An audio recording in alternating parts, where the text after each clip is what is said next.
Hello दोस्तों, स्वागत है आप सभी का। और आज ही 1 नवंबर का हम करंट अफेयर्स स्टार्ट करने वाले हैं। तो आप सभी को अगर वीडियो अच्छा लग रहे हो तो आप सभी चैनल को सब्सक्राइब कर लीजिए ताकि आप सभी को डेली ये क्लास आपकी मिल सके। चलिए स्टार्ट करते हैं पहले क्वेश्चन से।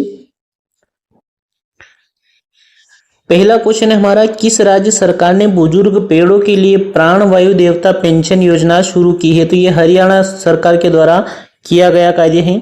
हरियाणा सरकार ने 2 अक्टूबर 2023 को प्राण वायु देवता पेंशन योजना शुरू की है और ये योजना 75 वर्ष या उससे अधिक उम्र के पेड़ों के लिए है। किसके लिए? पेड़ों के लिए शुरू की गई है। राज्य के निवासियों को उनकी संपत्ति पर मौजूद बुजुर्ग पेड़ों का रख रखाव और देखभाल के लिए 2750 रुपये प्रति वर्ष की पेंशन दी गई और पहले चरण में 3810 पेड़ों को पेंशन के लिए चयनित किया गया है इसमें। ठीक है, चलिए। हरियाणा की राजधानी हो जाएगी चंडीगढ़। मुख्यमंत्री मनोहर लाल खट्टर साहब हो जाएंगे। राजकीय पेड़ हो जाएगा हरियाणा का पीपल। ठीक है, और राजकीय फूल है कमल और राजकीय पशु है काला हिरण। ठीक है, चलिए बढ़ते हैं हम अगले क्वेश्चन की ओर। अगला क्वेश्चन हमारा, अन्न महोत्सव का आयोजन किस राज्य के द्वारा किया जा रहा है? तो ये उत्तर प्रदेश के द्वारा किया गया है।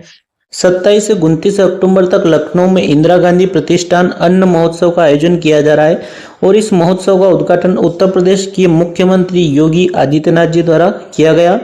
अन्न महोत्सव का उद्देश्य प्रदेश में मोटे अनाज के उत्पादन को बढ़ावा देना है। ठीक है, चलिए। उत्तर प्रदेश की राजधानी है लखनऊ। मुख्यमंत्री योगी आदित्यनाथ जी हैं और राज्यपाल आनंदीबेन पटेल साहब। ठीक है, चलिए आगे बढ़ते हैं अगले क्वेश्चन की ओर। अगला क्वेश्चन है हमारा, हाल ही में किस राज्य के स्कूलों को हेरिटेज स्कूल घोषित किया जाएगा? तो ये अरुणाचल प्रदेश के स्कूलों को किया जाएगा। हाल ही में अरुणाचल प्रदेश के मुख्यमंत्री ने घोषणा की कि राज्य की आज़ादी से पहले सभी स्कूलों को हेरिटेज स्कूल घोषित किया जाएगा, जो आज़ादी हुई थी उससे पहले के स्कूलों को। ठीक है, जनवरी 1972 में अरुणाचल प्रदेश को केंद्र शासित प्रदेश का दर्जा दिया गया था और फरवरी 1987 में से राज्य का दर्जा दिया गया था। ठीक है, ये पॉइंट भी ध्यान में रखना। अरुणाचल प्रदेश की राजधानी है ईटानगर और मुख्यमंत्री पेमा खांडू साहब हो जाएंगे। ठीक है, चलिए बढ़ते हैं अगले क्वेश्चन की ओर। अगला क्वेश्चन हमारा, 15वें जनजाति युवा आदान प्रदान कार्यक्रम का उद्घाटन कहाँ किया गया? तो ये मुंबई में किया गया।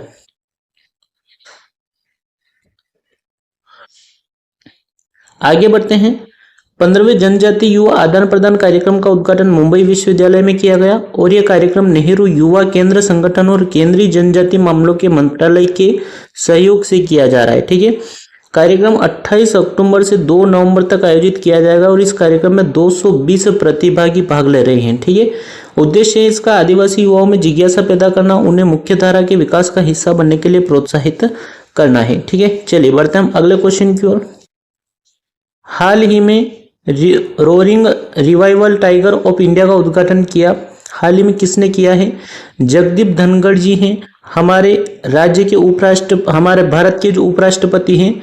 हाल ही में देश के उपराष्ट्रपति जगदीप धनखड़ ने वन्य जीवों के संबंध में जागरूकता पैदा करने वाले roaring revival tigers of India प्रदर्शनी का उद्घाटन किया है। ठीक है, चलिए आगे बढ़ते हैं अगले क्वेश्चन की ओर। राष्ट्रीय एकता दिवस कब मनाया जाता है? तो ये 31 अक्टूबर को मनाया गया, यानी कि कल मनाया गया। वर्ष 2014 से 31 अक्टूबर को सरदार वल्लभ भाई पटेल की जयंती पर राष्ट्रीय एकता दिवस मनाया जाता है ना।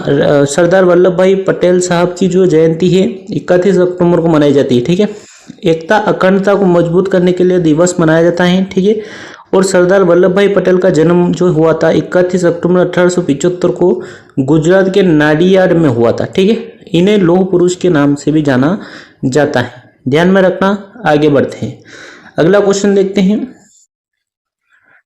भारत में सबसे अधिक कैंसर की दर वाला राज्य कौन है? तो ये मिजोरम है। ठीक है, भारत में मिजोरम कैंसर की दर सबसे अधिक है। एक अध्ययन के अनुसार भारत में मिजोरम में कैंसर की दर सबसे अधिक है। पुरुषों में कैंसर से संबंधित मौतों का मुख्य कारण पेट का कैंसर है, तो पुरुषों में ज्यादा है यहाँ पर मिजोरम में। ठीक है, मिजोरम की राजधानी आइजोल हो जाएगी और गठन 20 फरवरी 1987 को हुआ था।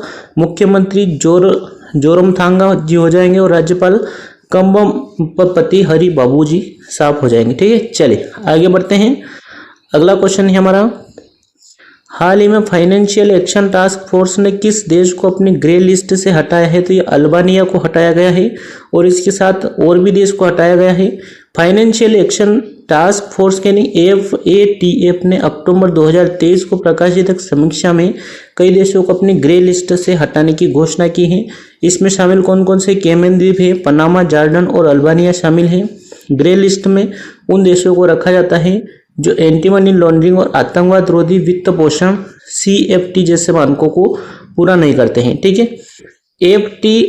FATF का जो स्थापित हुई थी 1989 में। ठीक है, मुख्यालय पेरिस फ्रांस में और अध्यक्ष हैं T राजा कुमार साहब। ठीक है, चलिए आगे बढ़ते हैं। अगला क्वेश्चन है हमारा, भारत और किस देश के बीच काजिंद अभ्यास 2023 शुरू हुआ? तो यह कजाकिस्तान और भारत के बीच हुआ। भारत और कजाकिस्तान के बीच 30 अक्टूबर 2023 से कजाकिस्तान के ओटार में अभ्यास काजिंद है ना 2023 शुरू हुआ। यह अभ्यास 11 नवंबर 2023 तक जारी रहेगा। ठीक है, और भारतीय सेना के दस्ते में डोगरा रेजिमेंट की बटालियन के 90 जवान शामिल हैं। यह अभ्यास 2016 में एक्सरसाइज प्रबल दोस्ती के रूप में शुरू किया गया था और इसका दूसरा संस्करण में नाम बदलकर एक्सरसाइज काजिंद कर दिया। पहले इसका नाम क्या था? एक्सरसाइज प्रबल दोस्ती। ठीक है, चलिए आगे बढ़ते हैं अगले क्वेश्चन की ओर। हाल ही में विश्व शहर दिवस कब मनाया गया? तो ये 31 अक्टूबर को यानी कि कल मनाया गया और इसकी थीम है टूरिज्म एंड ग्रीन इन्वेस्टमेंट यानी पर्यटन और हरित निवेश। ठीक है, चलिए मिलते हैं दोस्तों नेक्स्ट वीडियो में। वीडियो अच्छा लगा हो तो लाइक करना और चैनल को सब्सक्राइब कर लेना। ऐसे ही वीडियोस देखने के लिए डेली करंट अफेयर्स की क्लास होती है और MP का करंट अफेयर्स देखने के लिए आप सभी इस वीडियो के लिंक मिल जाएगा आपको डिस्क्रिप्शन में, वहां से आप सभी MP का करंट अफेयर्स देख सकते हैं। Thank you, all the best.